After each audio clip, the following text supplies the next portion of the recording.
Hello everyone, welcome to the divine classes.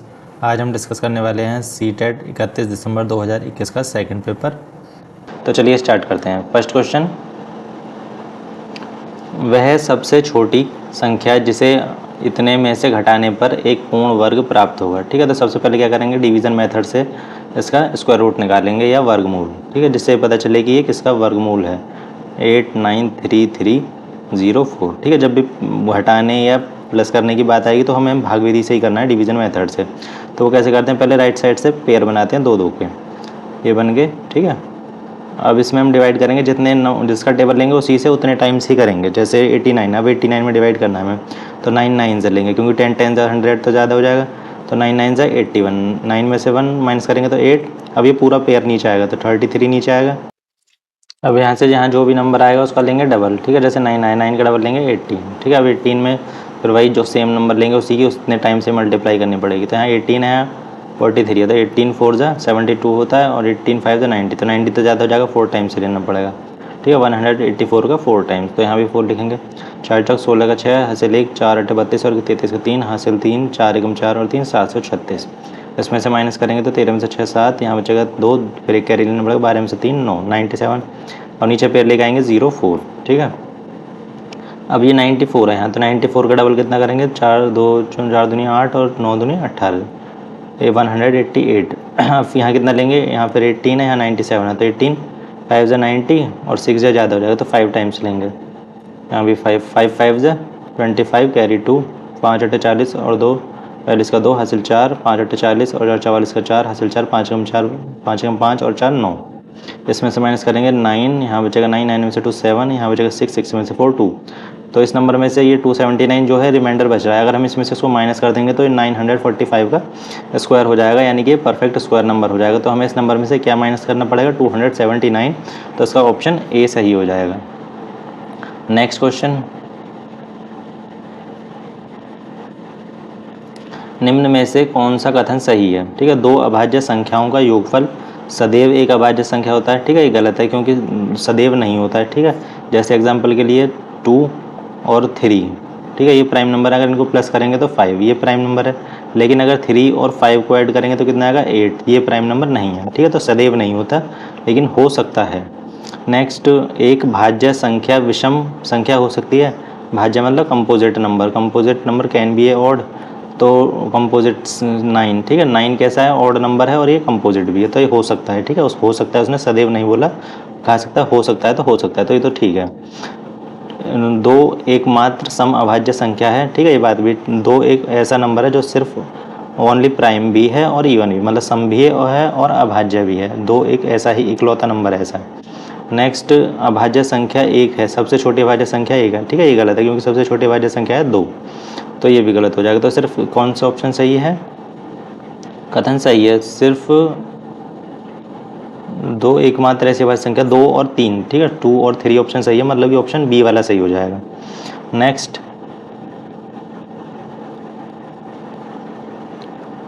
किसी कक्षा के 2 सेक्शनों में 18 और 24 विद्यार्थी हैं।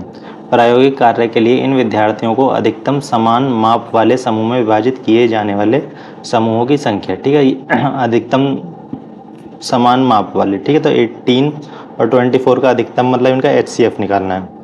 तो HCF कितना आएगा, 6। ठीक है, 6 6 के कॉमन ग्रुप बनेंगे, जैसे 18 में से 6 6 6 समान माप के, और 24 में से 6 6 6 और 6। ठीक है, 6 6 के इसमें 3 बन गए, इसमें 4 बन गए। तो उसने हमसे पूछा है कि विभाजित किए जाने वाले समूहों की संख्या। 3 यहाँ बने, 4 यहाँ बने, तो टोटल कितने बने, 7। ठीक है, टोटल समूह की संख्या कितनी हो जाएगी, 7। अगर उनकी माप पूछता तो माप होती 6, तो इसका ऑप्शन डी सही हो जाएगा। नेक्स्ट, 1/3 1/3 की पावर -2 माइनस 1/4 की पावर -1 की होल पावर -2 का मान क्या होगा। ठीक है, 1/3 है। ठीक है, माइनस में पावर है तो हमें क्या करना है, इसको पॉजिटिव करने के लिए इसका रेसिप्रोकल कर देना है। तो इसका 1/3 का रेसिप्रोकल क्या हो जाएगा, 3/1, तो उसको लिखने की जरूरत नहीं, तो 3 का स्क्वायर। ऐसे इसका करेंगे तो 4 हो जाएगा, 4 की पावर 1 मतलब 1, 4 इजिकल टू -2। 3 का स्क्वायर 9, 9 माइनस 4 उसका होल पावर -2, 5 की होल पावर -2, 5 की होल पावर -2 मतलब इसको अब इसका रेसिप्रोकल कर देंगे तो 1/5 की पावर 2 हो जाएगा, और 1/5 की पावर 2 मतलब 1/2 25, तो ऑप्शन बी सही हो जाएगा। ठीक है, इसमें कौन सा कॉन्सेप्ट लगाता है, जैसे ए की पावर सपोज करो -n, अगर हमें इस पावर को पॉजिटिव करना पड़ेगा तो उसका रेसिप्रोकल कर देंगे। जहाँ 1 मान लेते हैं तो इसका रेसिप्रोकल कितना हो जाएगा, 1/e की पावर n। ठीक है, हमने बस इसी की यही कॉन्सेप्ट फॉलो किया। और एक ये क्या था, जैसे a/b की होल पावर -n है, तो इस पावर को पॉजिटिव करने के लिए फिर इसका रेसिप्रोकल कर देंगे, मतलब b/a की होल पावर n। ठीक है, तो इसका ऑप्शन बी सही हो जाएगा। नेक्स्ट, यदि 1.5 × 10⁶ और 3.7 × 10�7 के योग को p × 10�n के मानक रूप में व्यक्त किया जाता है तो 2p + n का मान क्या होगा। ठीक है, पहले इन दोनों का योग करके उसको मानक रूप में कन्वर्ट कर लेते हैं, मतलब स्टैंडर्ड फॉर्म में। उसके बाद इससे कंपेयर कर देंगे p × 10�n से। तो ये 1.5 × 10⁶ + 3.7 × 10�7। ठीक है, यहाँ पावर 10�7 है, यहाँ 10⁶ है, तो इसे भी पहले 10⁶ में कन्वर्ट कर लेते हैं। 1.5 × 10⁶ + 3.7 × 10⁶ और 10⁶ दोनों जगह से कॉमन ले सकते हैं। 1.5 प्लस इसमें 10 की मल्टीप्लाई करेंगे तो हो जाएगा 37। अब 37 में हमें प्लस कितना करना है, 37 में करना है 1.5, तो कितना हो जाएगा 38.5, 10⁶ × 38.5। ठीक है, अब इसको स्टैंडर्ड फॉर्म में चेंज करने के लिए इस पॉइंट को यहाँ लाना पड़ेगा। क्या करेंगे, 10 की मल्टीप्लाई 10 का डिवाइड, तो ये 10 की पावर 1 जो इसके साथ ऐड हो जाएगा तो हो जाएगा 10 की पावर 7, और इसका डिवाइड हो जाएगा तो एक पॉइंट लेफ्ट साइड रिप्लेस हो जाएगा, डेसिमल शिफ्ट हो जाएगा, सॉरी, तो 3.85। ठीक है, स्टैंडर्ड फॉर्म में आ गया, तो ये हो गया हमारा p और 7 हो गया n। ठीक है, अगर इससे कंपेयर करेंगे तो हमें बतानी है 2p + n का मान, 2p + n का मान, तो 2 × 3.85 + n मतलब 7, 2 की मल्टीप्लाई करें, 2 5 10, कैरी 1, 2 8 16 और 1 17, कैरी 1, 2 3 6 और 7 + 7, तो ये कितना हो जाएगा 14.70, या हम इसको लिख सकते हैं 14.7। ठीक है, तो इसका कौन सा ऑप्शन सही हो जाएगा, इसका ऑप्शन डी, इसको 7 कर लीजिए तो इसका ऑप्शन डी सही हो जाएगा, 14.7। नेक्स्ट, किसी सम बहुभुज के बाह्य कोण और अंतःकोण का अनुपात 1:4 है, उस बहुभुज में कितनी भुजाएं होंगी। ठीक है, सम बहुभुज मतलब रेगुलर पॉलीगन, और रेगुलर पॉलीगन क्या होता है, ऐसा पॉलीगन जिसकी सभी साइड जो होंगी वो इक्वल होंगी या सेम होंगी। ठीक है, तो ऐसे कोई भी सम बहुभुज उसके बाह्य कोण क्या होते हैं, मतलब कि एक्सटीरियर एंगल क्या होता है 360 डिग्री अपॉन n। n है यहाँ पर नंबर ऑफ साइड्स। ठीक है, भुजाओं की संख्या। और इंटीरियर एंगल का क्या फॉर्मूला होता है, इंटीरियर एंगल होता है n-2 upon multiply 180 upon n। ठीक है, अब इन दोनों का हमें रेशो दिया है बाह्य और अंतःकोणों का कितना 1:4, तो इसके इक्वल पुट कर देंगे, ऐसे सॉल्व करके n की वैल्यू निकाल लेंगे। 360 upon n-2 × 180 upon n = 1:4। n से n कैंसिल, 180 से कैंसिल करेंगे 2 टाइम्स। ठीक है, तो ये तो यहाँ जाएगा, ये कितना हो जाएगा 2 अपॉन n-2 = 1/4। तो क्रॉस मल्टीप्लाई कर देंगे, 4 2 8 = n-2, 2 इधर जाएगा प्लस में तो 8 और 2 हो जाएगा 10, तो n की वैल्यू कितनी आ जाएगी 10, मतलब उसमें बहुभुज में भुजाओं की संख्या कितनी होगी 10, तो उसका ऑप्शन डी सही हो जाएगा। नेक्स्ट,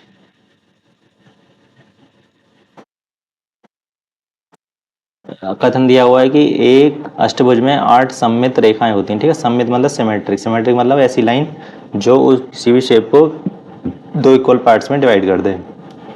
ठीक है, और इसका कारण दिया हुआ, रीजन, एक समबहुभुज में सममित भुजाओं की संख्या उसकी भुजाओं की संख्या के बराबर होती है। ठीक है, अष्टभुज में 8 सममित भुजाएं होती हैं। ठीक है, ये गलत बात है, क्योंकि अष्टभुज तो कैसा भी हो सकता है, लेकिन अगर वो सम अष्टभुज होता या रेगुलर ऑक्टागन होता, रेगुलर ऑक्टागन मतलब कि जिसकी सभी साइड बराबर होती हैं, तो उसमें 8 भुजाएं मतलब 8 सममित रेखाएं होती हैं। ठीक है, अब सिर्फ अष्टभुज में 8 हो भी सकती हैं, नहीं भी हो सकती, कम भी हो सकती हैं, ज़्यादा भी, कुछ भी हो सकती है। ठीक है, वैसे कम ही होंगी, ज़्यादा तो नहीं हो सकती।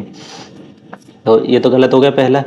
और एक बहुभुज में, ठीक है, सम बहुभुज कैसा भी हो, जैसे तीन भुजाओं का हो, चार का हो, पाँच का हो, तो उसमें उतनी ही सममित भुजाएं होंगी, सिमेट्रिक लाइन, जितनी की उसमें भुजाएं की संख्या है। अगर तीन में मतलब ट्राइंगल की बात करें, इक्विलेटरल ट्राइंगल की, तो उसमें तीन होंगी। फोर में बात करें, फोर मतलब स्क्वायर, स्क्वायर में फोर होंगी।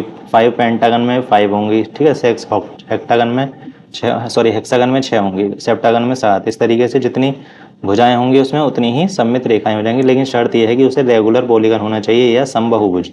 तो ए फॉल्स हो जाएगा, आर ट्रू हो जाएगा। ए फॉल्स और आर ट्रू, तो इसका ऑप्शन बी सही हो जाएगा। नेक्स्ट, निम्नलिखित कथनों पर विचार करें। सभी आयत वर्ग हैं, ठीक है, सभी आयत वर्ग हैं। सभी आयत वर्ग नहीं, क्योंकि आयत की आमने सामने की भुजा बराबर होती हैं, लेकिन चारों भुजा बराबर नहीं होती हैं, ठीक है, तो वर्ग नहीं हो सकता। पहला तो गलत। सभी समचतुर्भुज समांतर चतुर्भुज हैं, हाँ ये ठीक है, ये सही बात है, क्योंकि समांतर चतुर्भुज की क्या प्रॉपर्टी होती है कि अपोजिट साइड्स पैरेलल और इक्वल होती हैं, ठीक है। तो रोम्बस में तो चारों ही इक्वल होती हैं, तो आमने सामने की बराबर हो जाएंगी और वो पैरेलल भी होती हैं, तो ये बात तो सही है दूसरा वाला।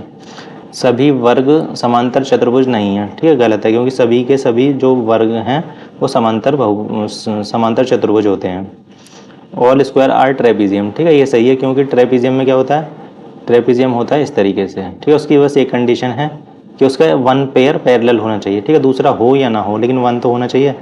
तो स्क्वायर में क्या होता है, स्क्वायर में तो दोनों ही होते हैं, ठीक है, और ट्रेपीजियम के लिए तो बस एक ही सफिशिएंट है। तो ऑल स्क्वायर, ठीक है, सभी स्क्वायर जो एक ट्रेपीजियम का टाइप है। तो फोर्थ भी सही है, मतलब सेकंड और फोर्थ सही है। इसमें हमें ये बताना है कि उपयुक्त में से कौन से कथन सही है, सेकंड और फोर्थ, तो इसका ऑप्शन डी सही हो जाएगा। नेक्स्ट,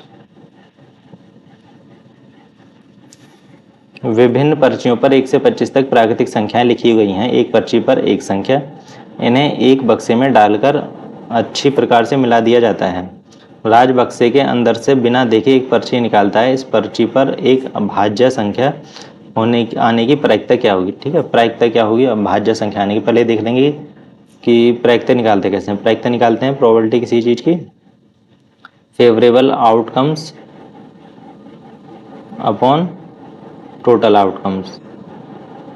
टोटल आउटकम्स कितने हैं, 1 से 25 तक 25 नंबर हैं, ठीक है। टोटल आउटकम्स तो हमें पता चल गया। अब फेवरेबल कितने, फेवरेबल का मतलब यहाँ पर जो कंडीशन दी होगी वो भाज्य संख्या होनी चाहिए। अब 1 से 25 तक कौन कौन सी भाज्य संख्या होंगी, भाज्य संख्या मतलब कंपोजिट नंबर, और कंपोजिट नंबर होते हैं जिसके 2 से ज़्यादा फैक्टर हों, ठीक है।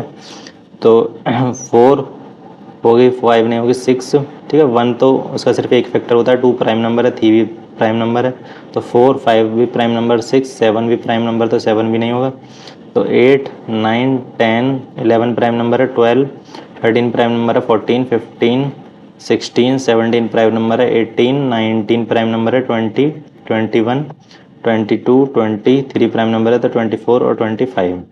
1, 2, 3, 4, 5, 6, 7, 8, 9, 10, 11, 12, 13, 14, 15, ठीक है। तो कितने फेवरेबल आउटकम्स हो गए, 15, और टोटल कितने, 25। 5 दिया, 5 पंच, तो कितनी प्रोबेबिलिटी आ गई, 3/5। 3/5 मतलब ऑप्शन बी सही हो जाएगा। नेक्स्ट, आंकड़ों इतने के माध्य, माध्यक, बहुलक तथा परिसर का माध्य क्या होगा, ठीक है। माध्य, माध्यक और बहुलक और परिसर का माध्य क्या होगा। तो माध्य निकालने का क्या तरीका होता है, माध्य मतलब मीन, पदों का योग बटे पदों की संख्या, ठीक है। पदों का इनके लिए प्लस कर देंगे, 2 + 1 + 3 + 2 + 4 + 9 + 8 + 4 + 13 + 4। अभी कितने नंबर हैं, 1, 2, 3, 4, 5, 6, 7, 8, 9, 10, 10 नंबर हैं ये, तो इनको प्लस कर लेंगे। 2 और 1 3, 3 और 3 6, 6 और 2 8, 8 4 12, 12 और 9 21, 21 8 29, 29 और 4 29 और 4 33, 33 और 13, 33 और 10 43 और 3 46, 46 और 10 सॉरी 46 और 4 50, 50/10, तो इसका मीन कितना आ गया, 5। माध्यक आ गया, ये तो था माध्यक। फिर माध्य का कैसे निकालेंगे, माध्य का निकालने के लिए पहले इनको असेंडिंग या डिसेंडिंग ऑर्डर में लगाना पड़ेगा। तो पहले असेंडिंग में लगा लेते हैं इसको। 1 2 2 टाइम्स है, 3 1 टाइम्स है, 4 1 2 3 4 4 टाइम्स है, 4 के बाद 8 9 और 13, 1 2 3 4 5 6 7 8 9 10, ठीक है। अब मीडियन निकालने के दो फॉर्मूले होते हैं, एक इवन नंबर के लिए, एक ऑड के लिए। ठीक है, दोनों देख लेते हैं। अगर n इवन हो, ठीक है, जो यहाँ पर 10 नंबर हैं ये इवन में है, ठीक है, इवन नंबर है, मतलब नंबर ऑफ टर्म्स जो हैं वो इवन है। इवन के लिए होता है median n/2 th term plus n/2 plus th term upon 2, ठीक है। और n अगर ऑड है तो उसके लिए क्या होता है मीडियन n+1/2th टर्म, ठीक है। लेकिन यहाँ पर तो इवन है, जो क्वेश्चन में गिवन है, तो n की वैल्यू कितनी होगी 10, 10+2th term plus 10/2 plus 1th term upon 2, तो 5th term plus 6th term upon 2। 5th और 6th कितने 1 2 3 4 5, 4 और 4, ठीक है, तो 4 + 4/2, तो मीन कितना हो जाएगा 4, ठीक है, 8/2 मतलब 4। अब हमें क्या निकालना है बहुलक, ठीक है। बहुलक यहीं से पता चल जाएगा। बहुलक होता है जिसकी फ्रिक्वेंसी सबसे ज़्यादा हो या जो सबसे ज़्यादा बार आया हो, तो सबसे ज़्यादा बार क्या आया 4, तो मोड कितना हो जाएगा 4, मोड हो गया 4। अब निकालना परिसर, परिसर मतलब रेंज, ठीक है। तो रेंज क्या होती है जो मैक्सिमम डाटा है और मिनिमम डाटा उनका डिफरेंस, तो मैक्सिमम है 13 और मिनिमम है 1, तो 13 - 1 कितना हो जाएगा 12, तो रेंज कितनी होगी 12, ठीक है। अब इनका निकालना हमें क्या माध्य है, माध्य मतलब वही पदों का योग बटे पदों की संख्या, तो इन चारों का निकालना है हमें। क्या क्या है 5 4 4 और 12, तो इनका मीन निकालना मतलब कि माध्य है। तो पदों का योग मतलब इनको सबको प्लस कर देंगे, 5 + 4 + 4 + 12, और कितने हैं 4 नंबर है, तो 4 से डिवाइड कर देंगे, मतलब पदों की संख्या। 5 और 4 9, 9 और 4 13, 13 और 12 25/4, तो 6 चौक 24, 1.25, तो 6.25 हो जाएगा इनका क्या माध्य है। तो 6.25 मतलब ऑप्शन ए सही हो जाएगा। नेक्स्ट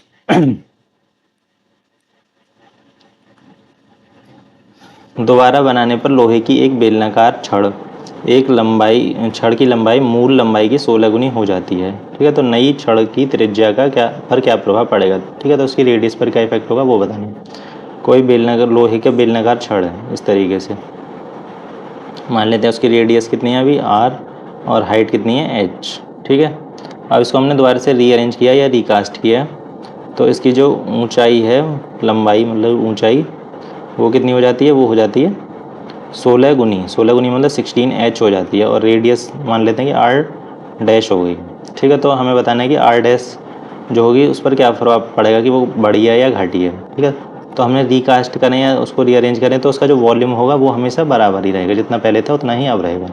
तो पुराना वॉल्यूम कितना था बेलन का क्या होता है वॉल्यूम आयतन πr² h, और नए का कितना होगा πr' h, h कितनी है 16h, ये h की जगह हमने पुट कर दिया 16h, तो h से h कैंसिल, पाई से पाई कैंसिल, r² r तो r ही है, और ये r = r' × 16, तो 16 आ जाएगा इधर डिवाइड में, r²/16 = r' का स्क्वायर रूट ले लेंगे तो r' कितना आ जाएगा r/4, ठीक है। 16 का स्क्वायर रूट 4 होगा और स्क्वायर से स्क्वायर कैंसिल हो जाएगा r और r' का, तो ठीक है। नई त्रिज्या क्या आई, नई त्रिज्या क्या होगी पुरानी त्रिज्या की 1/4, मतलब मूल की 1/4 टाइम हो गई, ये मतलब 1/4 हो गई, तो इस पर क्या हो गई कम हो गई, तो इसका ऑप्शन देखो मूल की 4 गुनी नहीं कम हो गई, मूल की 1/4 गुनी हो गई, ठीक है, तो ऑप्शन बी सही हो जाएगा। नेक्स्ट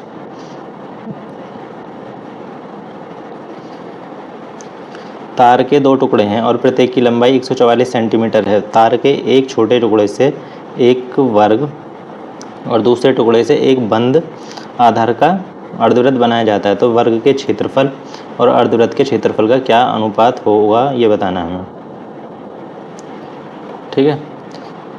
तो 144 मीटर का कोई तार था, उससे हमने क्या बनाया एक वर्ग बनाया, ठीक है। तो इस वर्ग की सभी भुजाएं बराबर होती हैं ए और ए, ठीक है। तो ये इसको मोड़ कर बनाया होगा, तो इसका परिमाप जो है वो किसके बराबर होगा इस तार के बराबर की, जो कितना है 144 मीटर के, तो इसका वर्ग का क्या होता है 4 गुणा भुजा, तो 4a × 144, 4 से कैंसिल कर लेंगे 4 3 × 12, 2 4 6 24, तो a की वैल्यू कितनी आएगी 36 सेंटीमीटर, ठीक है।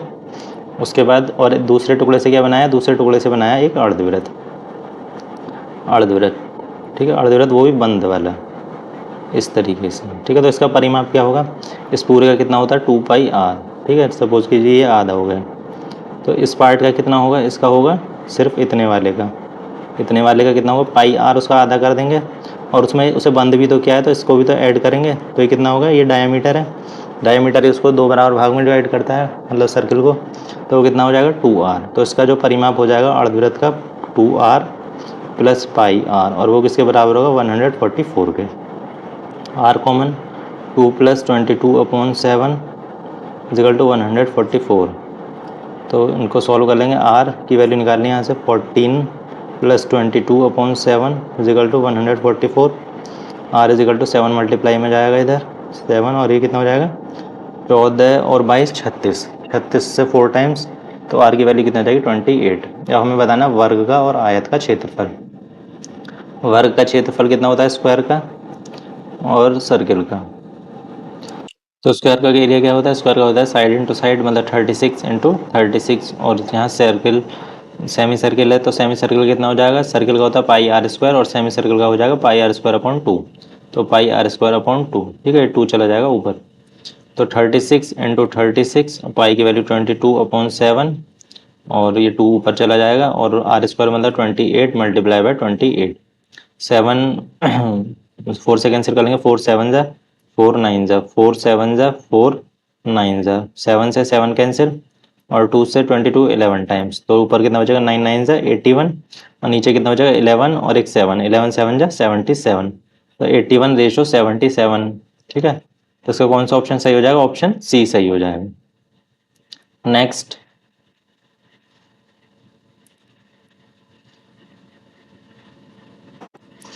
किसी समलंब का क्षेत्रफल 512 सेंटीमीटर स्क्वायर है, उसकी दोनों असमांतर नॉन पैरेलल साइड्स की लंबाई 17 सेंटीमीटर और 23 सेंटीमीटर है, और समांतर भुजाओं के बीच की दूरी 16 सेंटीमीटर है, तो समलंब का परिमाप क्या होगा। ठीक है, समलंब किस तरीके से होता है, उसकी एक साइड एक पेयर पैरेलल होता है और एक पेयर नॉन पैरेलल होता है। जैसे सपोज कि ये दोनों पैरेलल हैं, ये दोनों नॉन पैरेलल है, तो एक की लंबाई दी है 17 सेंटीमीटर और एक की 23 सेंटीमीटर, और इनके बीच की दूरी मतलब जो परपेंडिकुलर वाली वो होती है कितनी दी है 16 सेंटीमीटर। तो हमें बताना है इसका परिमाप, परिमाप मतलब पैरामीटर, तो पैरामीटर निकालने क्या होता है सम ऑफ ऑल द साइड्स, तो उसके लिए हमें ये 2 साइड्स और चाहिए, तो वो कैसे निकालेंगे, जो इसका एरिया दिया हुआ है उसकी हेल्प से निकालेंगे। तो समलंब का या ट्रेपीजियम का क्या एरिया होता है, half into sum of parallel sides, इसको मान लेते हैं ए और बी। तो पैरेलल साइड्स का एरिया का सम कितना हो जाएगा, ए प्लस बी इंटू उनके बीच की दूरी या ऊंचाई, ऊंचाई कितनी है 16 इजिकल टू 512। ठीक है, तो 500 4 4 जा 4 से कैंसिल करेंगे, 4 1 जा 4 1 4 2 जा 8 3 4 3 4 8 जा 32, 4 से फिर कैंसिल करेंगे 4 3 जा 4 2 जा, और 2 से इधर जाके इसकी मल्टीप्लाई हो जाएगी, तो a प्लस बी की वैल्यू कितनी आ जाएगी 64। ठीक है, तो इसके समांतर भुजा जो उनका योग मिल गया हमें, तो इसका परिमाप कितना हो जाएगा a plus B plus 17 plus 23, a plus B की वैल्यू कितनी मिल गई हमें 64 प्लस 17 प्लस 23, तो ये कितना हो जाएगा 20 और 30 और 40, 40 और 64 कितना हो जाएगा 600 और 104, ठीक है 104 सेंटीमीटर। तो उसका परिमाप कितना हो जाएगा समलंब का 104 सेंटीमीटर, मतलब कि ऑप्शन सी सही हो जाए, सॉरी बी सही हो जाएगा। नेक्स्ट,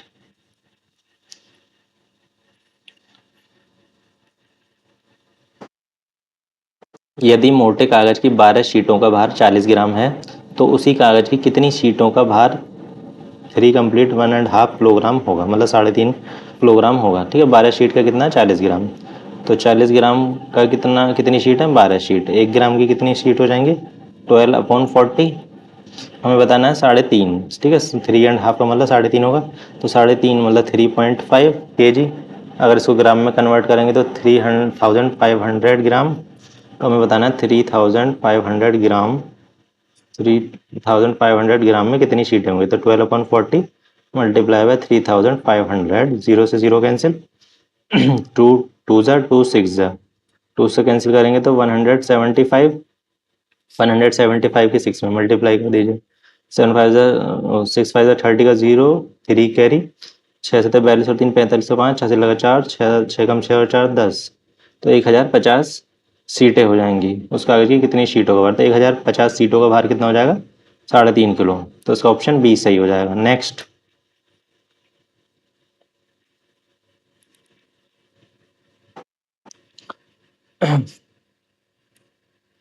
ये देखो व्यंजक 25x² minus 4y² plus 28yz minus 49z² के गुणनखंड है, इसके फैक्टर करने हैं। तो फैक्टर कैसे करेंगे, यहाँ वाई जेड भी दिया हुआ है, वाई भी दिया हुआ है, जेड हुआ है, तो इसका पहले एक फॉर्मूला बना लेंगे 25x², तो इसे लिख सकते हैं 5x का होल स्क्वायर, माइनस कॉमन ले लेंगे, अंदर बचेगा 2y², 2y² को लिख सकते हैं 4y² को 2y का स्क्वायर, और 49 तो यहाँ से माइनस कॉमन तो प्लस का बचेगा, इसको लिख सकते हैं 7z का होल स्क्वायर। फिर इसको लिख सकते हैं प्लस में से माइनस बाहर तो माइनस बचेगा, माइनस का 2 इंटू 2y इंटू 7z, तो कितना हो जाएगा 2 2 जा 4, 4 7 जा 28yz। ठीक है, तो इसका फॉर्मूला बन गया ये 2y माइनस 7z का होल स्क्वायर बन गया 5x²। ठीक है, हमने कौन सा फॉर्मूला यूज़ किया था, ये किया था a माइनस बी का होल स्क्वायर क्या होता है a² minus 2ab plus b²। ठीक है, अब यहाँ a² माइनस b² का यूज़ करेंगे, a² माइनस b² क्या होता है a minus B into A plus B.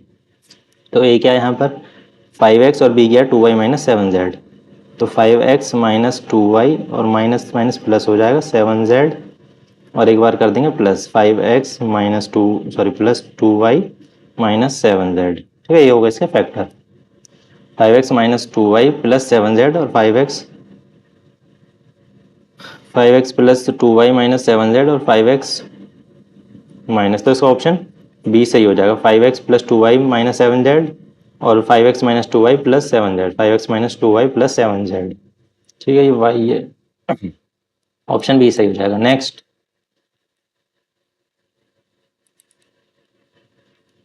यदि 3m minus 1/3m is equal to 3, जहाँ m नॉट इक्वल टू 0। ठीक है, m की वैल्यू 0 नहीं हो सकती, तो m² प्लस 1/81m² का मान क्या होगा। ठीक है, हमें दिया हुआ है 3m minus 1/3m is equal to 3। तो सबसे पहले क्या काम करेंगे, हम यहाँ से 3 कॉमन ले लेंगे, तो m माइनस 1/3 नहीं है तो 3 का डिवाइड हो जाएगा, तो कितना हो जाएगा 9m इज इक्वल टू 3, 3 से 3 कैंसिल। ठीक है, ऐसे इसलिए करा क्योंकि यहाँ पर m² था, खाली m था, तो पहले हमने यहाँ खाली m लिया है, अब इसका होल स्क्वायर कर देंगे दोनों साइड, तो दोनों स्क्वायर होल, यहाँ 1 बचा तो 1 का स्क्वायर हो जाएगा, तो a का स्क्वायर प्लस b का स्क्वायर 9 का square 81 m² minus 2ab 2 into m into 1/9m equal to 1 का स्क्वायर 1, m से m कैंसिल, तो m² प्लस 1/81 m² की वैल्यू निकालनी थी हमें, तो इस ये यहाँ कितना बचेगा 2/9, तो 2/9 को दूसरी तरफ भेजेंगे तो प्लस में चला जाएगा 2/9। ठीक है, तो इसे लिख सकते हैं 1 होल 2/9, क्योंकि इसी फॉर्मेट में आंसर दिया हुआ है 1 कंप्लीट 2/9, तो ये इसका सही ऑप्शन क्या हो जाएगा, ऑप्शन बी। नेक्स्ट, ठीक है, अभी जो फैक्टर किए थे सेम ऐसे ही करने हैं, यहाँ से x² y² और 2xy दिया हुआ है, तो इसका यहाँ से एक फॉर्मूला बना लेंगे। ठीक है, इसमें से पहले माइनस कॉमन ले लेंगे, 49 को लिख सकते हैं 7 का स्क्वायर, माइनस कॉमन ले लीजिए, कितना हो जाएगा x² plus y² minus 2xy, तो ये किसका फॉर्मूला बन गया 7² माइनस x माइनस y का होल स्क्वायर, तो a² माइनस b², तो 7 माइनस x माइनस करेंगे तो माइनस माइनस हो जाएगा प्लस, फिर माइनस क्या प्लस करेंगे 7 minus X sorry plus minus Y, 7 पहले प्लस वाला दिया 7 plus X minus Y, 7 plus X minus Y और 7 नहीं, तो इसका ऑप्शन डी सही हो जाएगा। ठीक है, 7 प्लस एक्स माइनस वाई और 7 minus X plus Y, option D सही हो जाएगा इसमें। नेक्स्ट, यदि 3x minus 4/3 plus 2x plus 1/2 is equal to X plus 7 है, तो 5x माइनस 1/4 का मान क्या होगा। ठीक है, तो पहले यहाँ से x की वैल्यू निकालेंगे, उसको यहाँ पर पुट कर देंगे तो उसकी वैल्यू पता चल जाएगी। उसे कैसे सॉल्व करेंगे, 3x minus 4/3 plus 2x plus 1/2 is equal to X plus 7/6। ठीक है, इसे x को भी इधर ले आते हैं, 3x minus 4/3 plus 2x plus 1/2 minus X is equal to 7/6। यहाँ कुछ नहीं है तो 1 लिख लेंगे, तो इनका एलसीएम कितना आ जाएगा 3 2 1 का 6, 3 2 जा 6, तो 2 के ऊपर मल्टीप्लाई 2 3 6 माइनस 2 4 जा 8 प्लस 2 2 जा 4 सॉरी 2 का 6 में डिवाइड करेंगे 3, तो 3 के ऊपर मल्टीप्लाई करेंगे, 2 3 जा 6, एक्स प्लस 1 में करेंगे तो 3, और यहाँ 1 से 6 का डिवाइड करेंगे 6, 6 के ऊपर मल्टीप्लाई कर देंगे तो माइनस के 6x इज इक्वल टू 7/6। ये प्लस के माइनस के 6x, ये प्लस के 6x, तो कैंसिल, तो ये खाली 6x बचे, 6x और माइनस के 8 प्लस के 3, कितना बचा माइनस के 5/6 इज इक्वल टू 7/6। 6 से 6 कैंसिल, 6x, ये 5 उधर जाके प्लस का हो जाएगा, तो 7 + 5 12, 6 2 ज़ा 12, तो x की वैल्यू कितनी आ गई 2, x की वैल्यू 2 आ गई, तो x की वैल्यू यहाँ पुट कर देंगे, 5 × 2 - 1/4, तो 10 - 1/4, तो 9/4, तो 9/4 ऑप्शन में है, तो 9/4 मतलब ऑप्शन ए सही हो जाएगा। नेक्स्ट,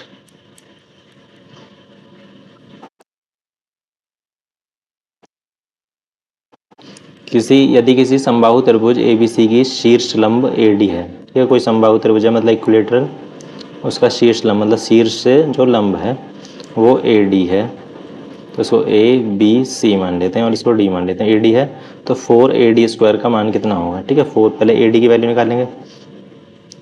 अब AD की वैल्यू क्या होगी जब भी हम सामने वाली साइड से, ठीक है, इक्विलेटरल ट्रायंगल तो इसकी तीनों साइड बराबर होंगी A।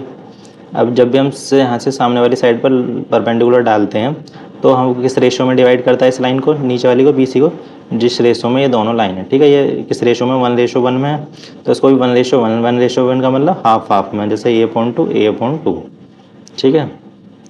अब ये इक्विलेटरल ट्रायंगल है समबाहु त्रिभुज, तो उसके तीनों एंगल कितने होंगे 60 60 60, ठीक है। तो यहाँ पे हमें ये पता है और ये निकालना है, एक एंगल पता है, तो ये क्या है परपेंडिकुलर और ये क्या हाइपोटेनियस, तो HHB, ठीक है, यह LAL बटे KKA, तो लंब बटे लंब मतलब परपेंडिकुलर अपॉन कर्ण, हाइपोटेनियस परपेंडिकुलर अपॉन हाइपो, ठीक है। तो ये दोनों आ गए, L मतलब लंब मतलब परपेंडिकुलर और K मतलब कर्ण मतलब हाइपोटेनियस, तो ये दो आ गए, ये पता है हमें और AD निकालना है। तो इसमें हम साइन वाला फॉर्मूला लगा सकते हैं, sin 60 क्या होता है परपेंडिकुलर अपॉन हाइपोटेनियस, तो परपेंडिकुलर कितना है यहाँ पर AD और हाइपोटेनियस कितना है A।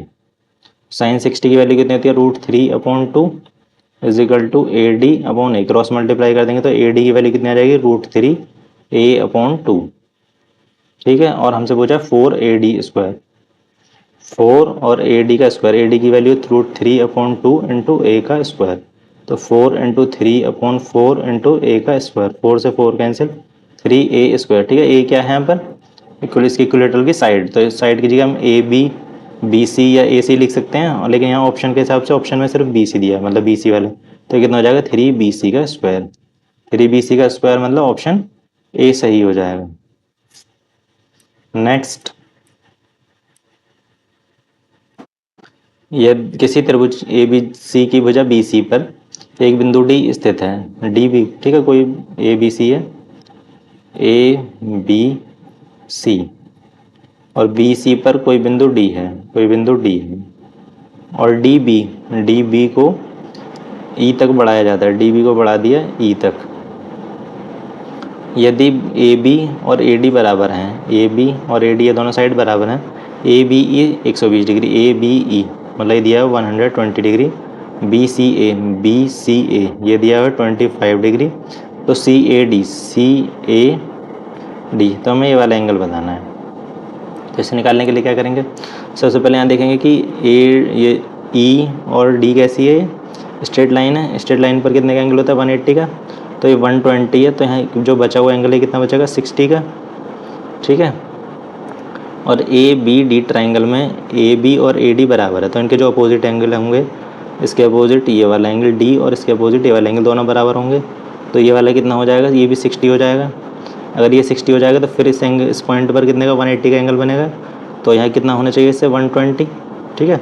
हम ट्राइंगल ADC की बात करें तो कैसा भी ट्राइंगल उसके तीनों कोणों का सम कितना होता है 180, तो 120 ये है, 25 ये है, 120 और 25 तो कितना होगा 145, तो ये बचा हुआ CAD कितना होगा 180 में से माइनस कर देंगे 5, यहाँ 7 7 में से 4 3 35 मतलब ऑप्शन B सही हो जाएगा, ठीक है। हमने क्या करा एक बार और देख लेते हैं इसको, कोई त्रिभुज ABC था, उसमें BC पर कोई बिंदु D था, ABC, बी डी बी को बढ़ाया ई तक, और ए बी ई दिया हुआ था 120 डिग्री। ठीक है, ये 120 है तो ये कितना होगा 60, क्योंकि किसी भी पॉइंट पर वन सीधी लाइन पर मतलब सरल रेखा पर या स्ट्रेट लाइन पर वो 180 डिग्री का कोण बनता है। 180 का कोण इस तरीके से बनता है ना। अब ये एक लाइन ही तो है, यहाँ पर इस पॉइंट बी पर 180 का कोण बनेगा, 120 ये है तो बचा हुआ 60 होगा। और उसमें एक कंडीशन ये और दी थी कि ए बी और ए डी बराबर है। अगर ये दोनों बराबर हैं तो इनके अपोजिट एंगल मतलब इसके अपोजिट ये और इसके अपोजिट ये, तो ये भी तो बराबर होंगे, तो इसको भी कितना होना पड़ेगा 60। अगर ये 60 है तो फिर इसके अंदर वाला कितना हो जाएगा 120। 120 हो जाएगा, क्वेश्चन में दिया था कितना 25। तो अब इस वाले त्रिभुज का कोणों तीनों कोणों का योग भी तो 180 होगा, तो इन दोनों को प्लस करके हमने 180 में से माइनस कर दिया, तो हमें सी ए डी की वैल्यू मिलेगी 35। नेक्स्ट,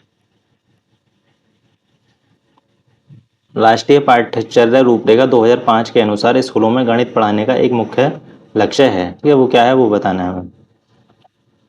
बच्चे अधिगमकर्ता की विचार प्रक्रिया का विश्लेषण करना। ठीक है, नहीं, बच्चे अधिगमकर्ता की विचार प्रक्रिया का गणितीकरण करना। ठीक है, गणित का जो लक्ष्य होगा वो गणितीकरण करना होगा, तो इसका ऑप्शन बी सही हो जाएगा। नेक्स्ट,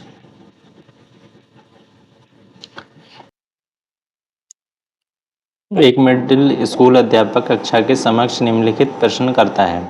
क्या करता है कि 2, 3, 6 और 9 अंकों का प्रयोग केवल एक बार करते हुए 64 के सबसे समीप वाला दशमलव अंक बनाएं। ठीक है, उसने टीचर ने ऐसा बोला।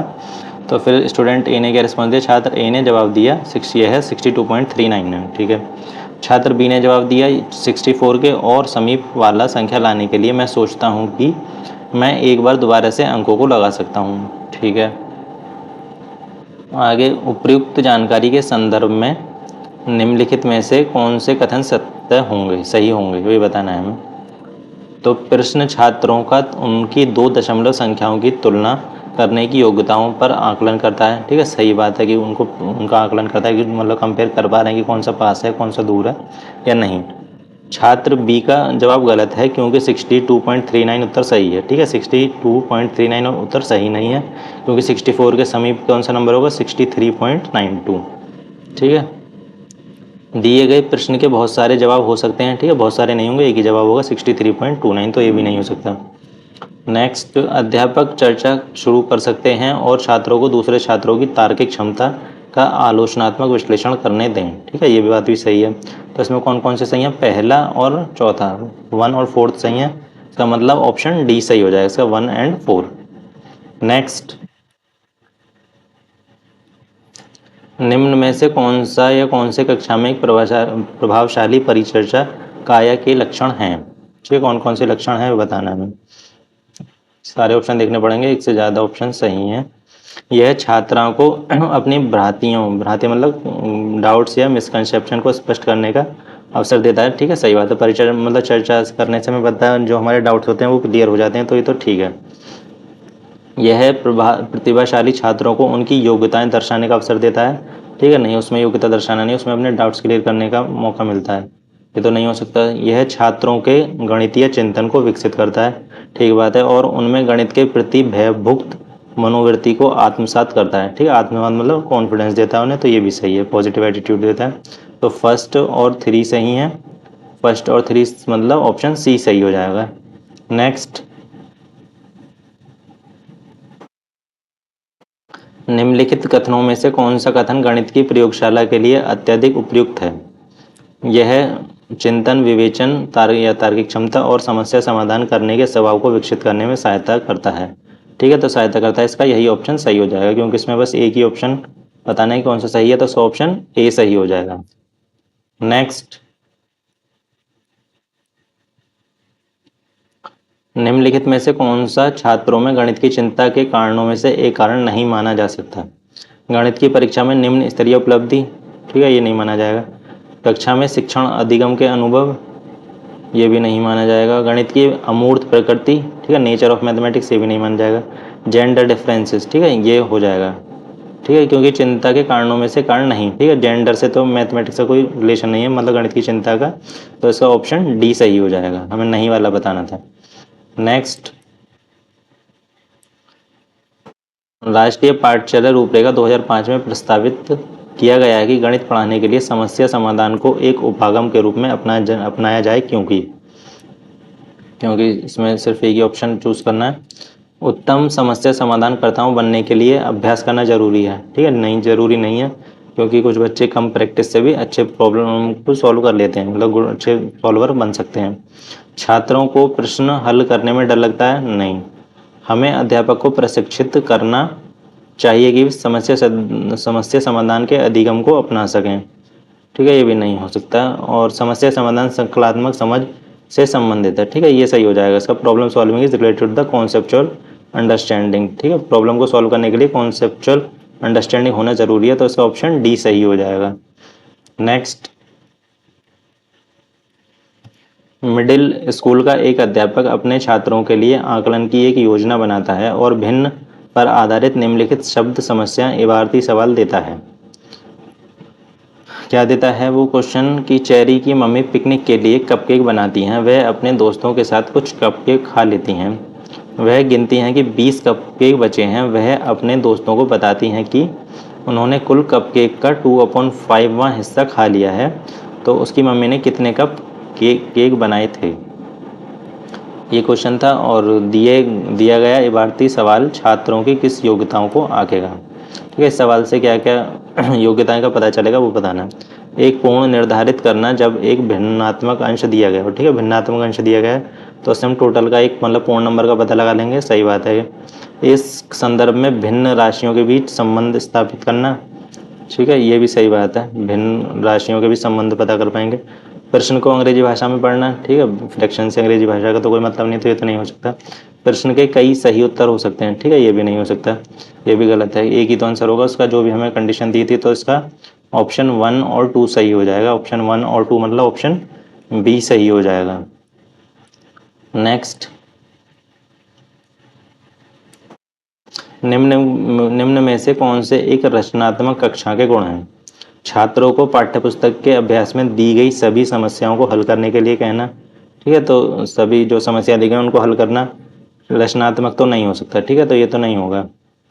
नेक्स्ट, वास्तविक जीवन से संकल्पनाओं और समस्याओं को संबंधित करना। ठीक है, हाँ, ये हो सकता है रचनात्मक। ठीक है, जो हमारी रियल लाइफ है और उससे सब हमारी जो प्रॉब्लम्स हैं उनको रिलेट कर पाना अपने कॉन्सेप्ट से के अकॉर्डिंग, तो इसका ऑप्शन बी सही हो जाएगा। सेकंड नहीं, इसमें एक से ज़्यादा ऑप्शन बताने तो और ऑप्शन भी देखने पड़ेंगे। कक्षा के क्रियाकलापों के दौरान छात्रों की अतः क्रियाओं को सुसाध्य करना। ठीक है, ये भी सही बात है। और नेक्स्ट लास्ट, छात्रों से अधिक प्रश्न पूछना और उन्हें प्रश्न पूछने के लिए हतोत्साहित नहीं करना चाहिए, बच्चों को प्रोत्साहित करना चाहिए। तो ऑप्शन 4 भी नहीं होगा, तो ऑप्शन 2 और 3 सही हैं। ऑप्शन 2 और 3 का मतलब ऑप्शन बी सही हो जाएगा। नेक्स्ट, निम्नलिखित में से कौन सी रणनीतियां निम्न स्तरीय उपलब्धि वाले प्रश्नों के लिए उपयुक्त नहीं हैं? ठीक है, जो लो अचीवर्स स्टूडेंट्स होते हैं किसके लिए कौन सी उपयुक्त नहीं, वो बताना है। छात्रों की रुचि पर केंद्रित गतिविधियों का उपयोग करना, ये तो ठीक बात है।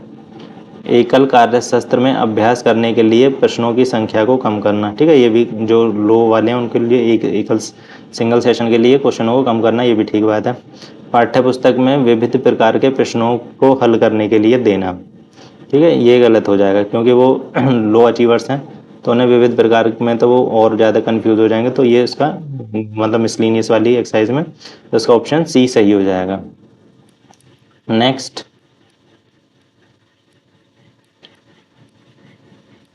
एक अध्यापक कक्षा में वास्तविक जीवन से संबंधित समस्याओं को प्रस्तुत करता है कि एक गांव में 3 समृद्ध परिवारों को छोड़कर अन्य सभी ग्रामीण परिवार सामाजिक आर्थिक रूप से पिछड़े हुए हैं। गांव के लोगों को सरकारी योजना से अधिकतम लाभान्वित करने के लिए एक सर्वे किया जाता है। इस स्थिति के संदर्भ में निम्नलिखित में से माप की कौन सी केंद्रीय प्रवृत्ति गांव के लोगों की औसत आय ज्ञात करने के लिए प्रयुक्त होगी? माध्य है, माध्यिका, बहुलक या हरात्मक माध्य। ठीक है, जो एवरेज निकालने के लिए कुछ भी किसी भी चीज़ का औसत निकालने के लिए हम किसका यूज़ करते हैं? माध्यिका। लेकिन यहाँ पर औसत आय की बात कर रहे हैं तो हम यहाँ किसका यूज़ करेंगे? यहाँ करेंगे माध्यिका का यूज़, तो इसका ऑप्शन बी सही हो जाएगा। ये सेट यहीं कंप्लीट होता है और ये था हमारा सी टेट 31 दिसंबर 2021 का पेपर। और नेक्स्ट वीडियो हम सॉल्व करेंगे 31 जनवरी 2021 का पेपर एंड थैंक यू।